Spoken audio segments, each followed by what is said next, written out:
أشهد أن لا إله إلا الله وحده لا شريك له وأشهد أن محمدا عبده ورسوله أما بعد فأعوذ بالله من الشيطان الرجيم بسم الله الرحمن الرحيم الحمد لله رب العالمين الرحمن الرحيم مالك يوم الدين إياك نعبد وإياك نستعين اهدنا الصراط المستقيم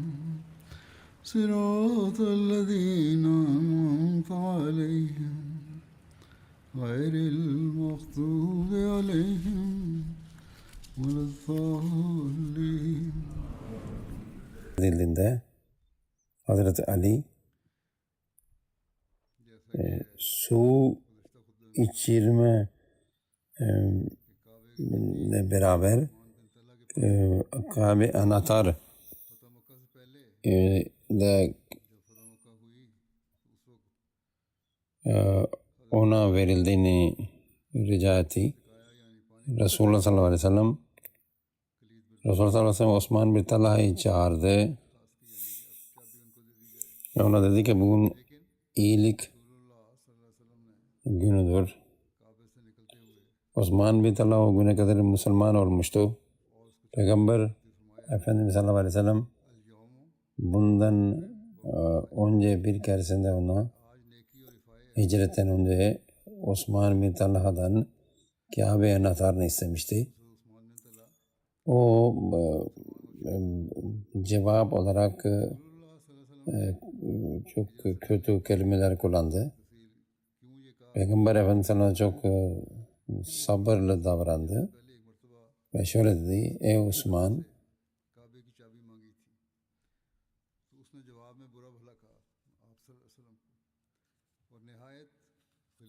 ey Osman,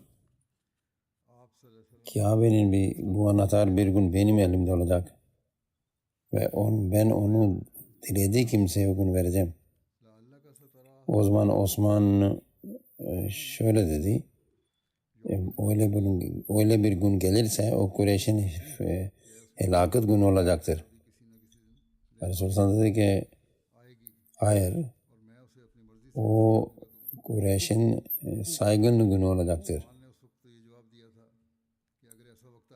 Peygamber Efendimiz sallallahu aleyhi ve sellem yapılan bütün haksızlıklar Peygamber Efendimiz sallallahu aleyhi ve sellem hatırındaydı. Ancak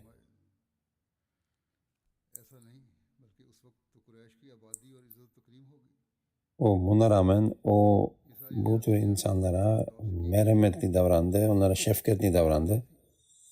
Başka bir rivayette Osman bin Talha şöyle diyor, kendisi böyle diyor: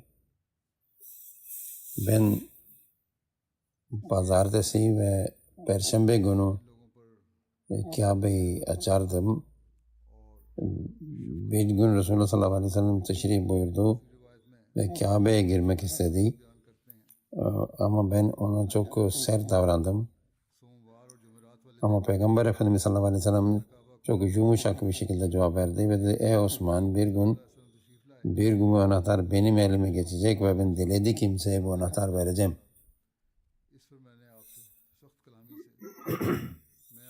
Bugün işte yani o feth gününde Osman'ın kafasında bunlar hepsi var dedi. Ancak Peygamber Efendimiz sallallahu aleyhi ve sellem dedi ki ey Osman, al bu anahtarı. Onun bütün yaptıklarına rağmen böyle dedi. Bugün iyilik ve vefa söz yerine getirme günüdür.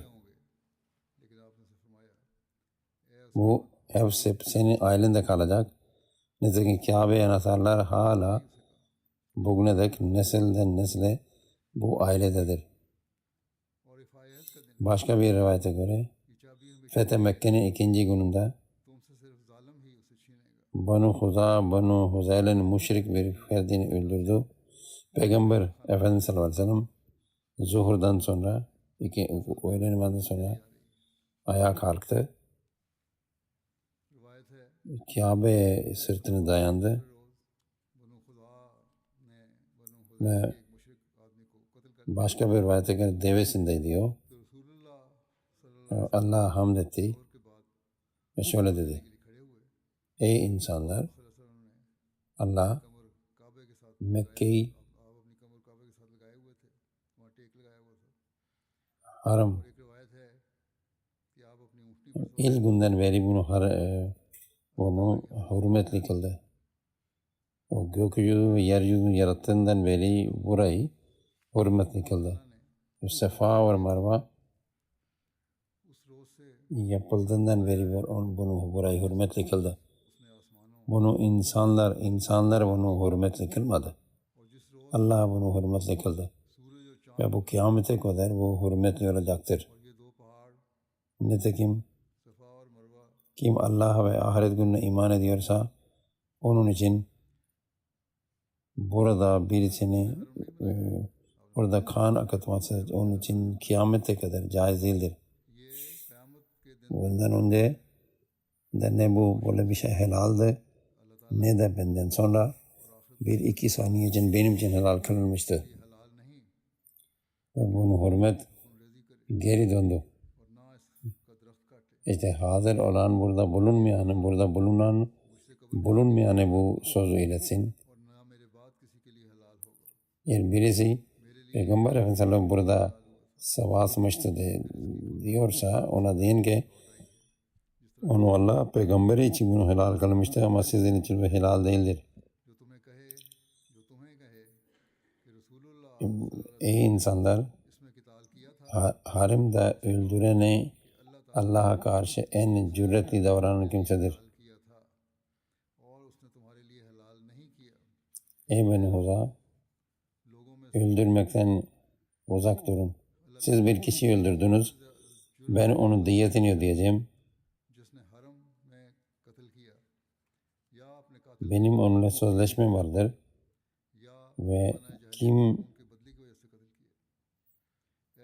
benim garantimden sonra öldürürse maktul ailesinin iki hakkı vardır. İster katili öldürmek, ister diyet almak. O günlerde Huzayla bir Ömer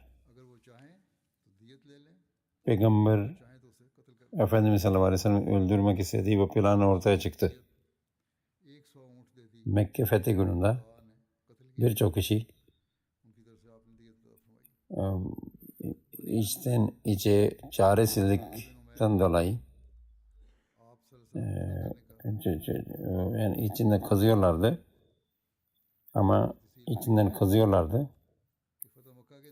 ve bunlardan bir kişi Huzayla bin Ömer idi. O şöyle diyor: Peygamber Efendimiz sallallahu aleyhi ve sellem Kabe'yi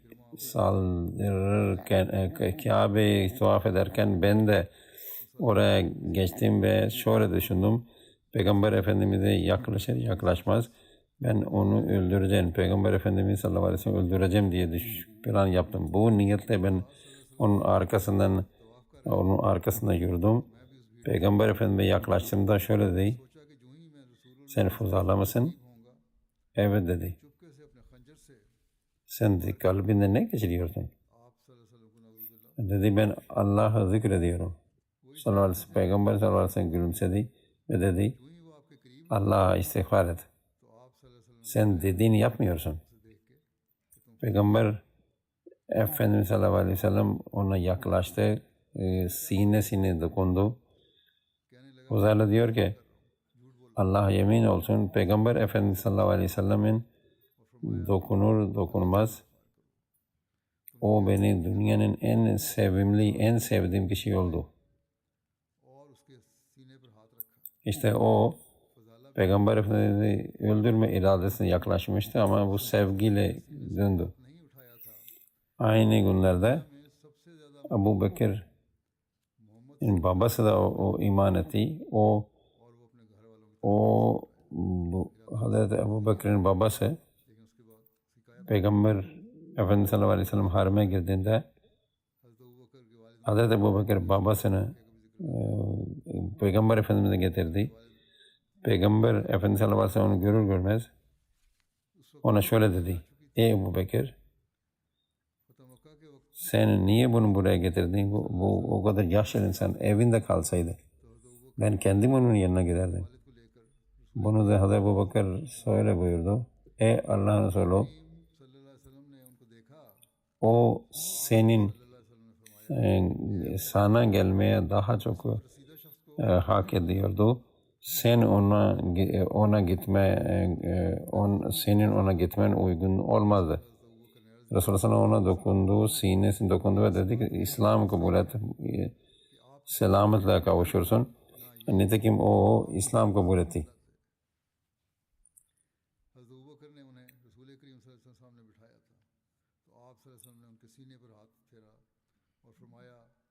Hazreti Ummi Hani'nin evine yemek yemeye Resulullah sallallahu aleyhi ve sellem teşrif buyurdu.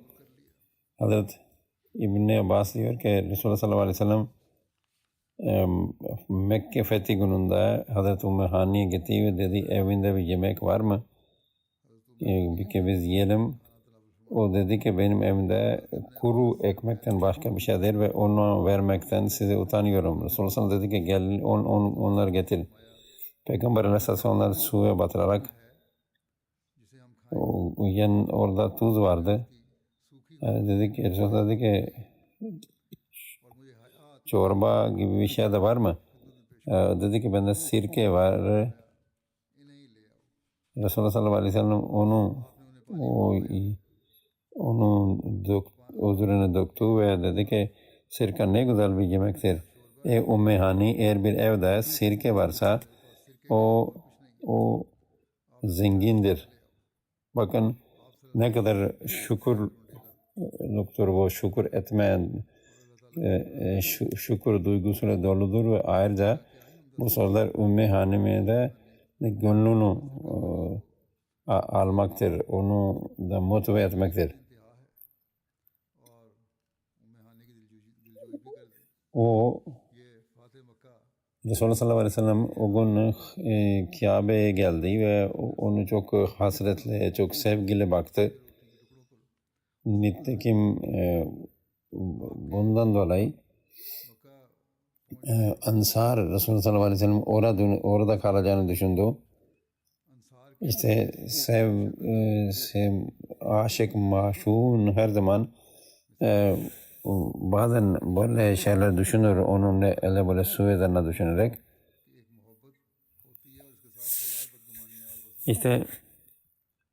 İşte Medine Ansarlar tarafından da böyle bir bu güzel, bu sevgi dolu manzara onlar tarafından da görülmektedir. Yani onlarda da görülmektedir. Resulullah bu Abu Hureyre'nin rivayetine göre Resulullah sallallahu aleyhi ve sellem Hacer-i Esved'e geldi, ona buğse verdi, öptü onu ve sonra tavafa başladı. O Kabe'yi görüyordu, iki elini kaldırdı, Allah andı ve Allah'ın istediği kadar Allah-u Teala'yı zikretti, dua etti, hamd etti, istediği kadar hamd etti, Allah'ın dilediği kadar. Peygamber Efendimiz sallallahu aleyhi ve sellem'in meşguliyeti ve Mekke ehliyle onun şefkatli davrandığını gören insanlar düşündüler ki Peygamber Efendimiz sallallahu aleyhi ve sellem üzerine Mekke sevgisi ve akrabalar ve dostların sevgisi galip gelmiştir. Nitekim Resulullah sallallahu aleyhi ve sellem artık burada kalır. Bundan dolayı onlar çok üzüldüler. Hazreti Abu Hureyre radıyallahu anh diyor ki bu esnada Hazreti Hazreti Resulullah'ın vahiy indi ve ona vahiy indiğinde o bizden gizli kalmazdı. Ve ona vahiy indiğinde hiç kimse ona gözü açıp bakamazdı. Yani vahiy bittiğinde Peygamber Efendimiz sallallahu aleyhi ve sellem şöyle seslendi: ey Ansar, bunu da Ansar lebbek dediler. Siz Resulullah dedi ki ey Ansar, siz benim üzerine vatan sevgisini galip geldiğini düşünüyorsunuz. Eğer böyle olursa benim adım ne olacak? Ben Muhammed'im. Ben Allah'ın kuluyum ve onun Resulüyüm ve Allah için ben buradan gitmiştim ve benim buradan göç etmiştim Allah için. Benim hayatta kalmam ve benim ölümüm sizinledir. Bunu da o gayri ihtiyar olarak ağlamaya başladılar ve dediler ki Allah'ın Resulü biz ne dediysek biz ne dediysek Allah ve Peygamberin sevgisinden dolayı ve Peygamberinden ayrı düşmekten korkudan dolayı bunu söyledik. Ve Resulullah dedi ki tabi Allah-u Teala da sizin söylediğinizi onaylıyor ve Hazreti Mesih şöyle diyor, Resulullah sallallahu aleyhi ve sellem Kabe'nin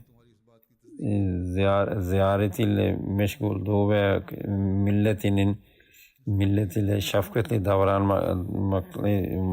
davranıyordu.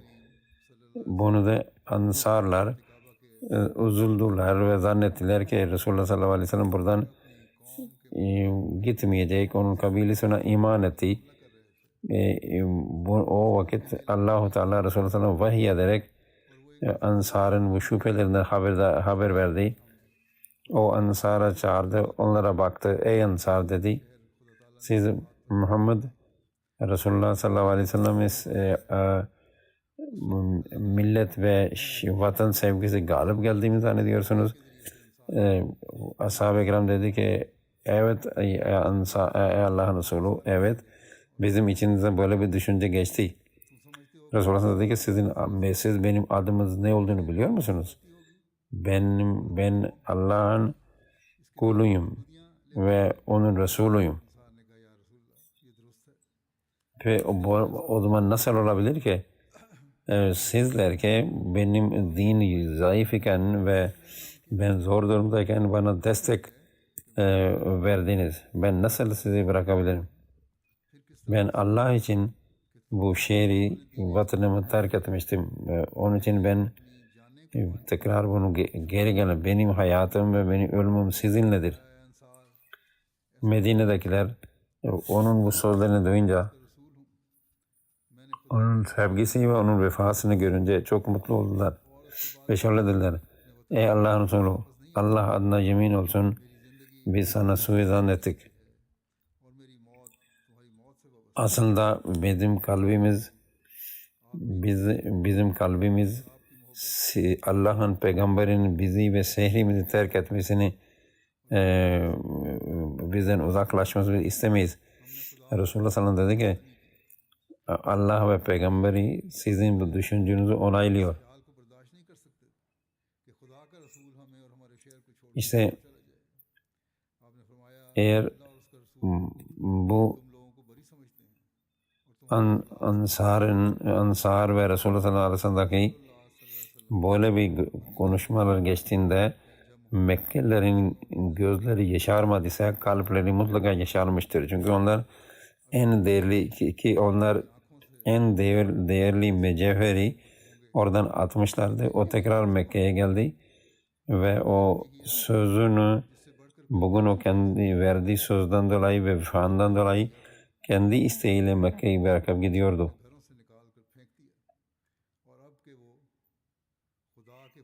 Hazreti İbn-i Abbas'ın rivayeti şöyledir.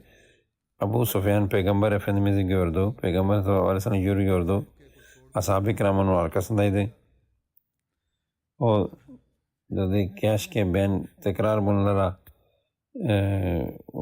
savaşabilseydim. Hazreti Resulullah sallallahu aleyhi ve sellem geldi.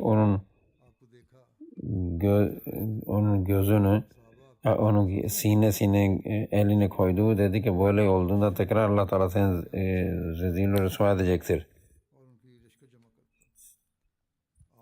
Bunun üzerine o dedi ki ben ne dediysem ben Allah'tan onun affını dilerim ve senin şimdi Allah'ın peygamberi olduğuna kabul ediyorum. Ben kalbimde bunu düşünüyordum. Kimsenin haberi yoktu ama Allah sana bundan haberdar etti. O gün Kabe'nin çatısından öğle namazı, öğle için ezan okundu. Hazreti Bilal bu ezan okudu. Peygamber Efendimiz sallallahu aleyhi ve sellem o gün namazlarını bir tek abdestle kıldı. Resulullah sallallahu aleyhi ve sellem genel olarak her namaz için ayrıca abdest alırdı. Ancak bugün ashab-ı kiramın bir tek abdestle bütün namazlar kılarken gördü. Bunun üzerine Hazreti Ömer dedi ki ey Allah'ın Resulü sallallahu aleyhi ve sellem hiç yapmadınız, bugün yaptınız. Peygamber Efendimiz sallallahu aleyhi ve sellem dedi ey Ömer ben bile bile bunu yaptım. Alimler bundan dolayı bunu yorumlayarak dediler ki Resulullah sallallahu aleyhi ve sellem bunu ileride ümmete zorluk olmasın diye bunu yaptı. O gün Resulullah sallallahu aleyhi ve sellem biat aldı. Hazreti Asbın Harf'ın rivayetine göre o diyor ki o Resulullah sallallahu aleyhi ve sellem Fethi Mekke gününde insanlardan biat alıyordu. Mekke'nin aşağı kısmında bir kaya vardı. Orada oturup o Resulullah orada oturuyordu. Mekkeliler, büyük küçük erkekler, kadınlar oraya geldi, buna biat ettiler. Ve biat Allah'a ve başka ilah yoktur ve Resulullah sallallahu aleyhi ve sellem onun peygamberidir diye ikrar ettiler ve İslam üzerine biat ettiler.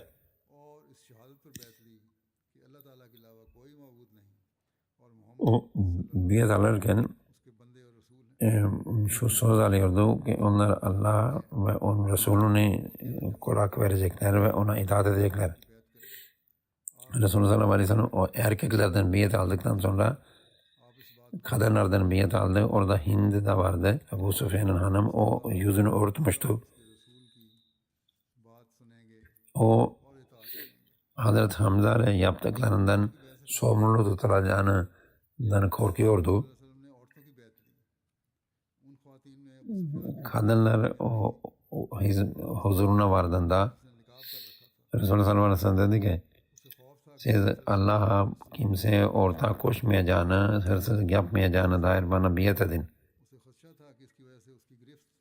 Bunu da Hind'e dedi ki ben Abu Sufyan'ın malından bazını aldım.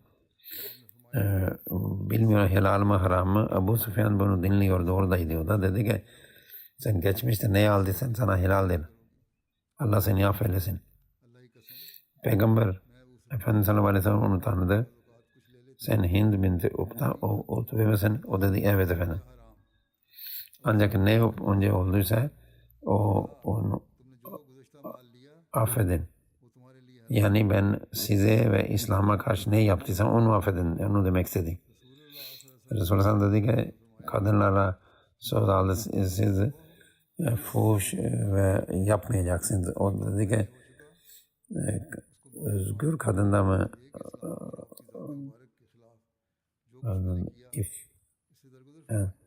sonra da söz aldı dedi ki siz çocuklarını öldürmeyeceksiniz. Hind dedi ki biz o çocuklarımızı büyüttük ama siz bedellerini öldürdünüz. Şimdi siz ve Allah bilin onunla ne yapacağını. Sonra Resulullah dedi ki o kimse bohtan atmayacaksınız. Bunu Hind dedi ki bohtan atmak çok büyük bir günahdır. Resulullah'ın emri maruf da bana itaat edeceksiniz.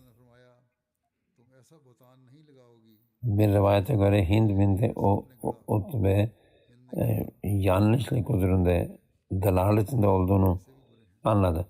O Abu Sufyan'a dedi ki ben biat etmek istiyorum. Bu sefer dedi ki bugüne kadar sen hep reddediyordun. Bu nasıl ani bir değişiklik oldu? O dedi ben Mekke'nin fethi gününde Muhammed sallallahu aleyhi ve sellem'in yanında Müslümanları ibadet ederken gördüm. Onlar bütün gece Kabe'de ibadetler, birileri ruku dedi, birileri secdede. Böyle ibadet ederken ben hiç kimse görmedim. Ebu Süfyan dedi ki milletin bir ferdine, herhangi bir ferdine git.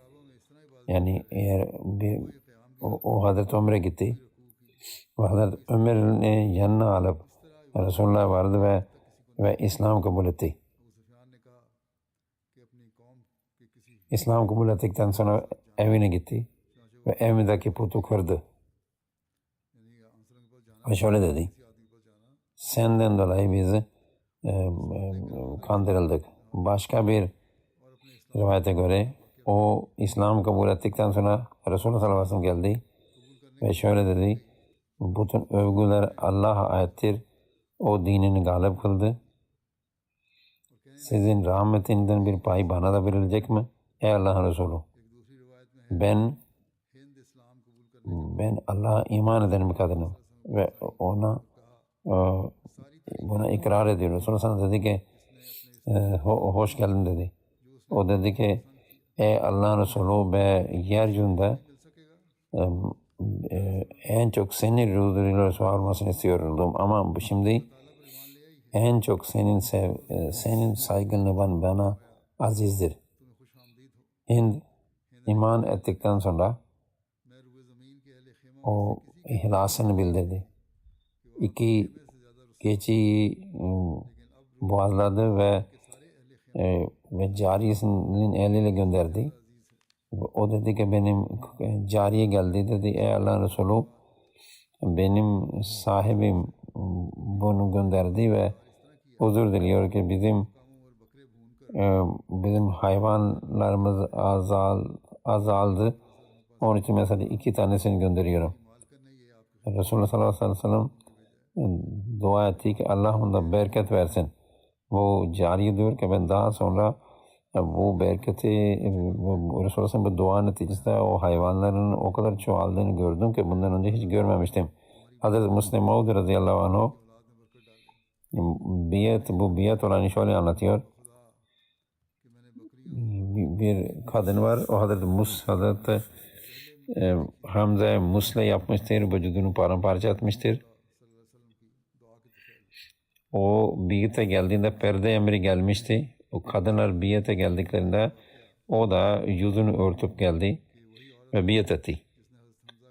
O biz şirk etmeyecek sözüne vardığında çok cesur bir kadın olduğu için o ağzından gayri ihtiyari böyle bu kelimeler çıktı.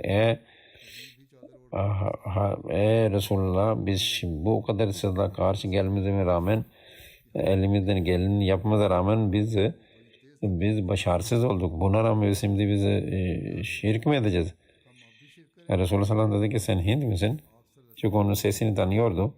Aralarında akrabalık vardı. Hind dedi ey Allah'ın Resulü şimdi ben İslam kabul ettim. Şimdi siz beni öldüremezsiniz. Peygamber Efendimiz sallallahu aleyhi ve sellem gülümsedi ve dedi evet şimdi sana hiçbir kınama yoktur. Kısacası bütün millet bir millet ki o Resulullah sallallahu aleyhi ve sellem bütün ilahları işte birleştirip bir ilah uydurduğunu zannedenler böyle büyük değişikliğe uğradı. Bir kişi Resulullah sallallahu aleyhi ve sellem biat için geldi ve onun celalinden dolayı korkuyordu. Peygamber Efendimiz sallallahu aleyhi ve sellem ona teselli verdi ve şöyle dedi. Ben kral değilim. Ben Mekke'de kuru et yiyen bir kadının oğluyum. Bu tevazuyla bunu söyledi.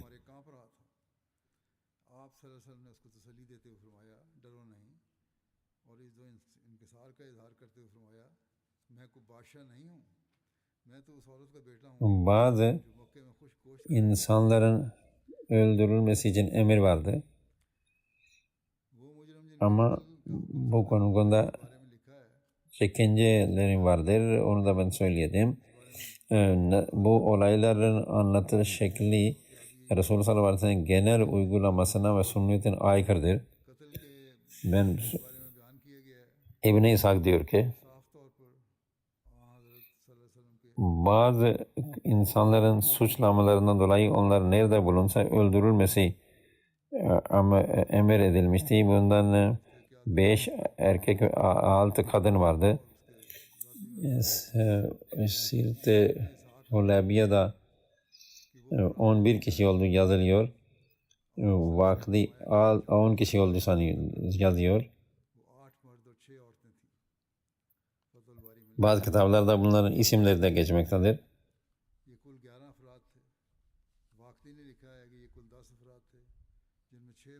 Başka bir rivayete göre Peygamber Efendimiz 4 erkek ve 6 kadın dışında herkese aman verdi.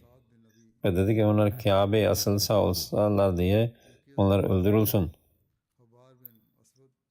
Başka bir rivayete göre 4 kişi dışında Abdullah Uzza, Abdullah bin Sa'd,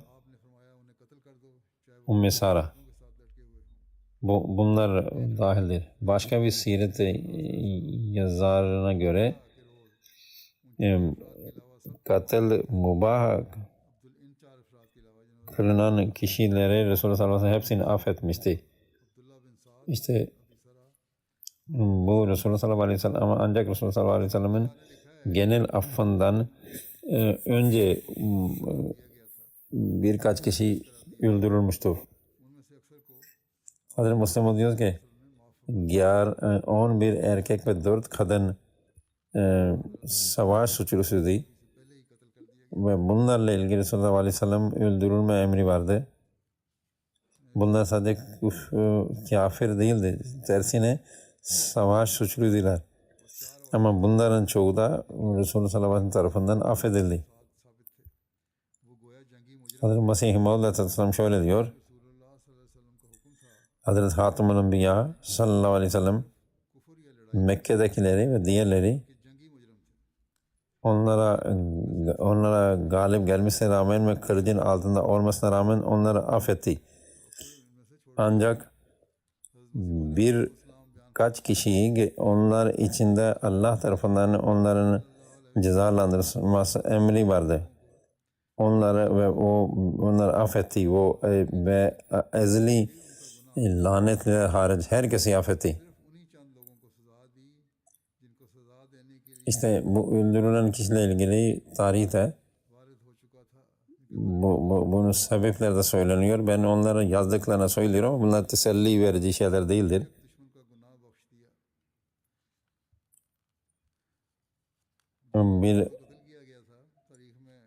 Bir kişi Abdullah idi.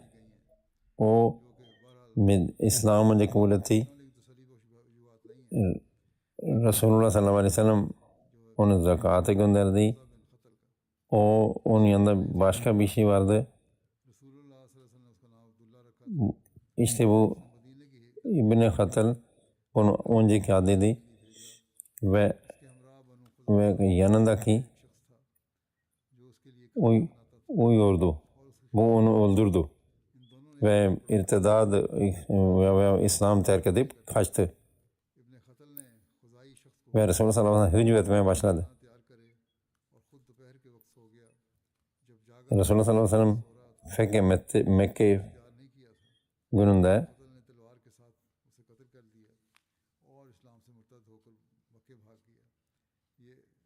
o dedi ki birisi Resulullah sallallahu aleyhi ve sellem yanına geldi, dedi ki o İbn-i Hattal Kabe'nin yanındadır.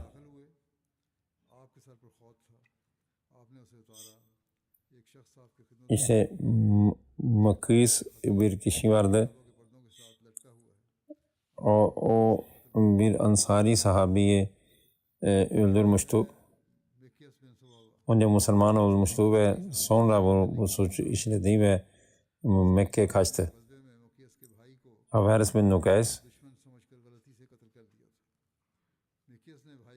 ve rivayete göre Peygamber Efendimiz sallallahu aleyhi ve sellem bunu öldürülmesi için emir verdi ve bu Resulullah sallallahu aleyhi ve sellem çok eziyet veriyordu. Hazreti Ali bunu öldürdü.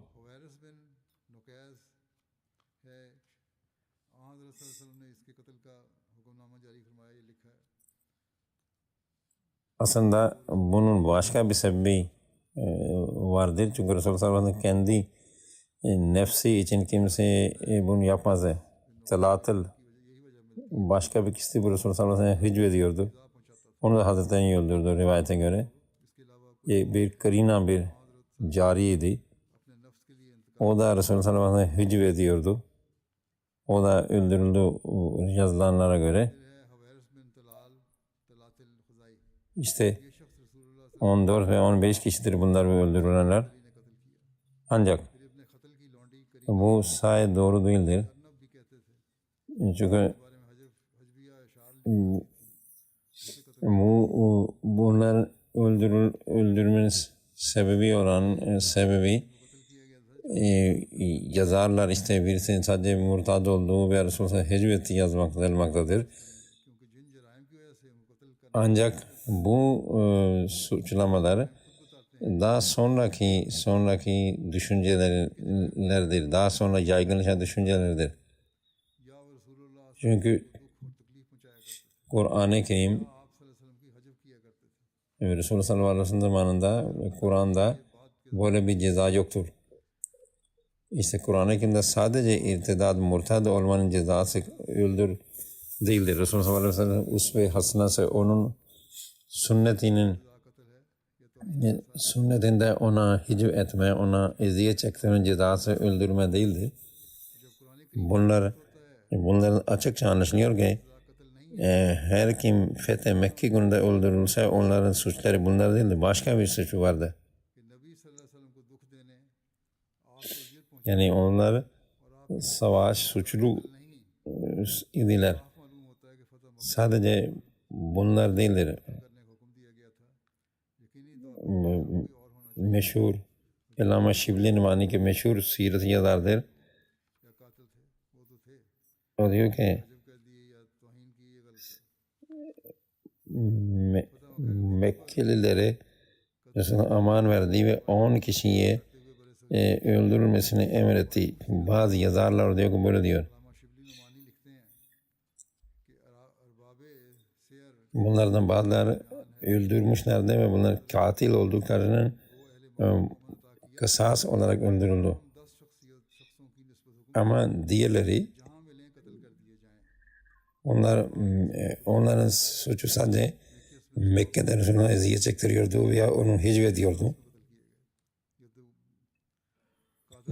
Bir kadın bunlar arasındaydı. O da iddialarına göre o da öldürüldü bu suçtan dolayı. Ama diyor ki bu doğru değildir. Bu doğru değildir. Çünkü bu suça bütün Mekke ortaktı. O zaman bütün Mekke'nin öldürülmesi lazımdı. Mekkelilerin öldürülmesi lazımdı. Onlardan hangisi Peygamber Efendimiz'e eziyet çektirmemişti? Onlara hepsini anti-mutlaka siz özgürsünüz denildi. Ama o yani tenkit falan öldürüldüğü anlatılan kişilerin suçları bu suçlardan daha azdı. Hazreti Ayşe'nin rivayeti var ki Resulullah sallallahu aleyhi ve sellem kendi kişisel herhangi bir şeyden dolayı kimseyi öldürmedi. Hayber'de bir kadın Hazreti Resulullah sallallahu aleyhi ve sellem zehir verdi ama ona dokunulmadı. Ama haremde bundan çok daha aşağıdaki suçlarını işleyenler niye affından uzaklaşsın? İşte hem bu dirayet olarak yani bu olaylar yani kendi iç malzemesi itibariyle nerede kabul edilmese orada hadis göre de bunlar doğru değildir. Bir iki kişi suçlu olan ki onların suçu sabit değil ve onları öldürdüklerinden dolayı öldürüldü. O doğrudur. Ama diğer insanların ile ilgili anlatılanlar onları bunu Kur'an ve reddeder. Bu itibari diğer rivayetler değildir. Ebu Davud'un bir rivayeti var. Bu rivayete göre Resulullah sallallahu aleyhi ve sellem dedi ki dört kişi af edilemez ve Ebu Davud diyor ki bu rivayetlerin senadı istediğim gibi yoktur. Diğer kitaplarda bu rivayetin zayıf olduğunu söylüyor. Şüphesiz bazı kabile reisleri Peygamber Efendimiz sallallahu aleyhi ve sellem Mekke'ye geldiğinde onlar Mekke'den kaçtılar ve bu İbn-i İshak'ın düşüncesi der ki efendim korkarak öldürülür diye kaçtılar.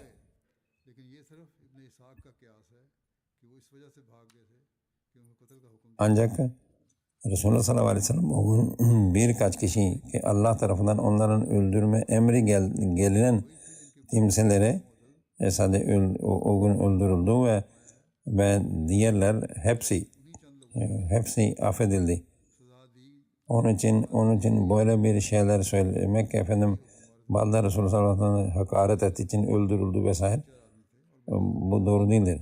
Dünyanın genel durumu için hep dua edin. Kaç kere söylüyorum, hatırlatıyorum. Bugün de söylüyorum.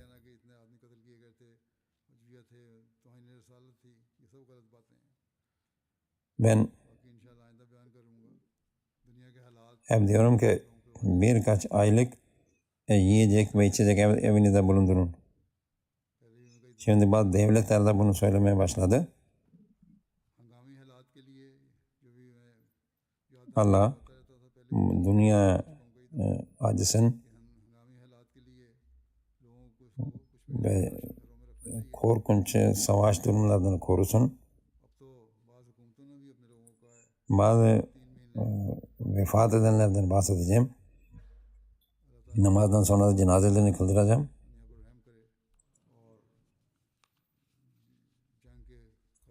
Amtırnas'ın Nigat Hanım var. Raja Abdülmalik'in eşidir.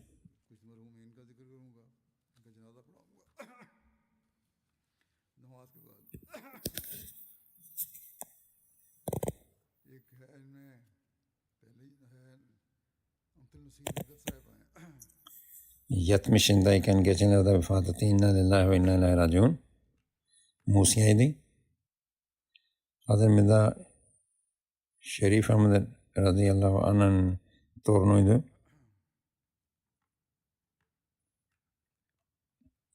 Mirza Davud Ahmet'in kızıydı. Amerika'da uzun zaman kaldı. Orada da 10 sene yakın Ladene'nin sektörü mal olarak çalıştı. Kızı şöyle yazıyor. Çok sadaka verirdi.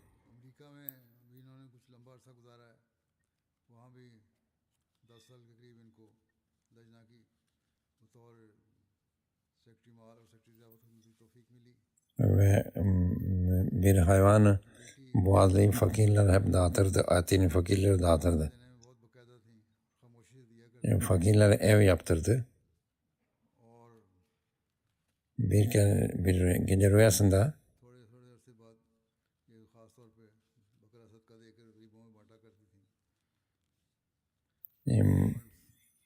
bileziklerini çıkarıp teyzesine verdiğini veriyor dedi ve gördü ve onları ve rüyasında olduğu gibi verdi. Çok misafirperver idi. Çok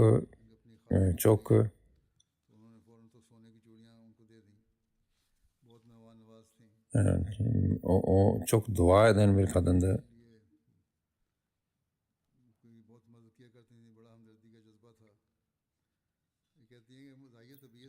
Diyor ki biz Allah zikretmenin yolunu Hazreti annemizden öğrendik.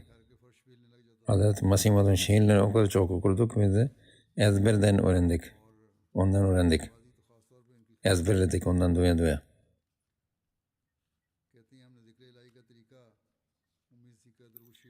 Komşular ve akrabalara çok iyi davranırdı.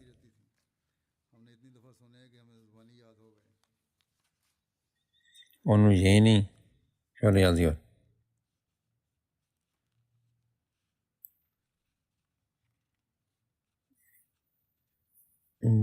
Bazen Allah-u Teala ona işaret ediyordu. Bazı fakir fukaranın ihtiyacı olduğu vaktinde ve ona göre onlara yardımda bulunurdu. Allah-u Teala onu mağfiret eylesin. İkinci cenaze Mukarrem Al-Hac Yakub Bey'indir.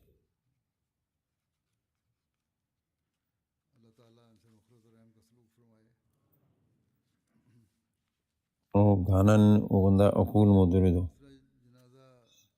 73 yaşındayken vefat etti. İnnallâhu ve innâ ileyhi râciûn Musiydi.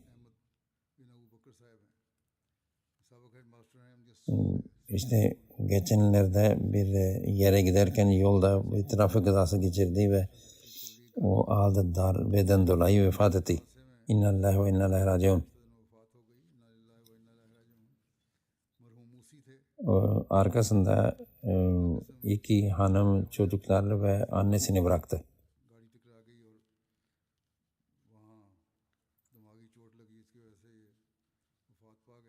İşte ilk eğitimden sonra Ahmadiye okuluna gitti. Oradan mezun olduktan sonra cemaat hizmetinde bulundu.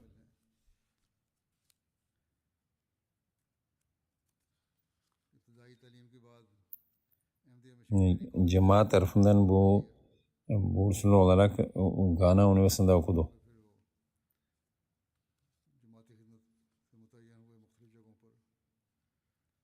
Oradan mezun olduktan sonra devlet tarafından da ona bir bir çalışma teklif edildi ama bu çalışmada vakf zindagiydi ve vakıf ruhuyla çalıştı. Bu cemaatin okulunda bu müdürdü. Saga ve Kumasi'deki Ahmadiye okulunda okul müdürü olarak hizmette bulundu. Ve oradakiler hep onu yad ederler.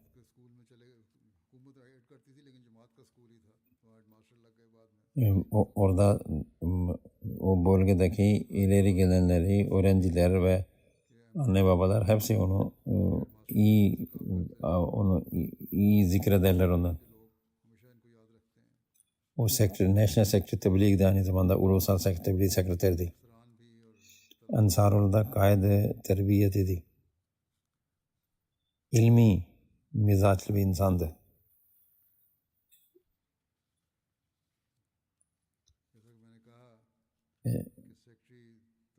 Eğitim Bakanlığı'nda bazı kurullara üye olarak çalıştı.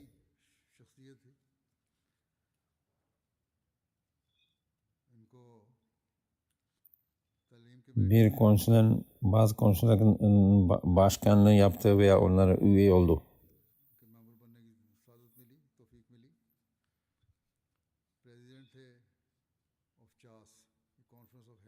İşte farklı kurullarda başkan olarak, genel sektör olarak veya onların o kurulların üyeleri olarak çalıştı. Yani gönüllü olarak çalıştı oraya. Onun vefatında bu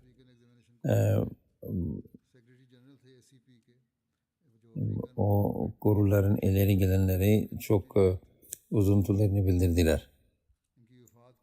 O her zaman şey diyordu, benim başarının sebebi dindir ve Allah ve Ahmediye hilafetidir. Çok şefkatli bir baba ve eş idi. Ramazan'da birkaç kere Kur'an-ı Kerim'i hatim indirirdi. İbadete çağırırdı insanları.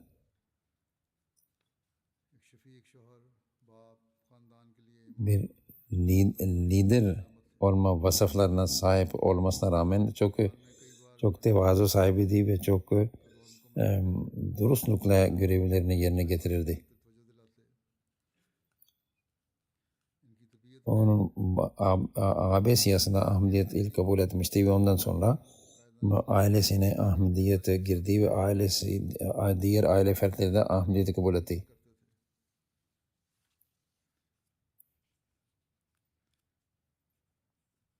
İşte bu babası bunun cemaatin medresesine gönderdiği, oradan o eğitim gördü ve farklı şekillerde hizmet etti. Önce yerel muallim oldu vesaire. Hazır diyor ki benimle de ben Gana'dayken benimle çok iyi bir ilişkisi vardı. Ve bütün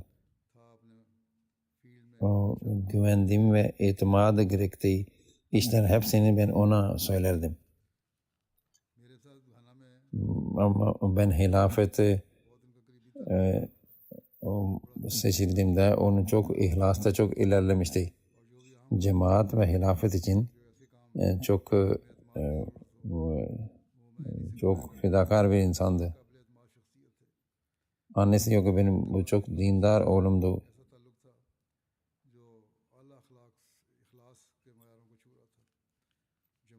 Hacca gitmek istiyordu ama dedi ki önce annem sen hacca göndereceğim dedi. Ve hiçbir zaman beni yalnız bırakmadı. Eşi diyor ki çok seven ve çok sorumluluk sahibi bir kocaydı ve çok müşfik, şefkat eden bir babaydı. Cemaat için her zaman diyordu fedakarlıklarda bulunun. Onun oğlu şöyle yazıyor. Her zaman bizim imanımızı ve Ahmediyete olan imanımızı ve dine bağlı kalmanın önemini vurguladı. Her adımda bize destek oldu, bize yol gösterdi. Bizi teheccüd vaktinde, sabah namaz vaktinde uyandırırdı. Ramazan'da özellikle buna önem verirdi. Her pazartesi ve perşembe oruç tutardı. Herkese saygılı davranırdı. Çok güler yüzlü bir insandı. Onun Said bin Ebu Bekir, onun kardeşi diyor ki babam vefatından sonra o bana sahip çıktı ve bir baba gibi davrandı. Ve beni çok güzel eğitti, namazlara beni yönlendirdi. Her ihtiyacımı karşıladı. Allah Teala onlarla mağfiret etsin, rahmet muamelesi yapsın ve onun neslinin de onun iyiliklerini takip etmeye nasip etsin.